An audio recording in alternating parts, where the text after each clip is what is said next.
দর্শক, বাংলাদেশের নাগরিকদের গড় আয়ু ৭২ বছর হলেও আমরা আজকে যে মানুষটির সাথে কথা বলবো ওনার নাম সিকান্দার আলী। আমরা জানতে পেরেছি যে ওনার বর্তমান বয়স ১২৩ বছর।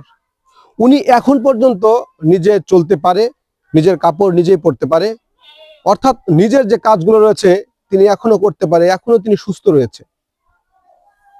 এই বয়সে উনি যে সুস্থ রয়েছে এবং আমার যেটা মনে হচ্ছে যে বাংলাদেশে হয়তো বর্তমানে যে আমার সাথে দেখতে পাচ্ছেন, বর্তমানে হয়তোবা ইনি হয়তোবা বাংলাদেশের সবচেয়ে প্রবীণ ব্যক্তি যিনি এখনো বেঁচে আছে।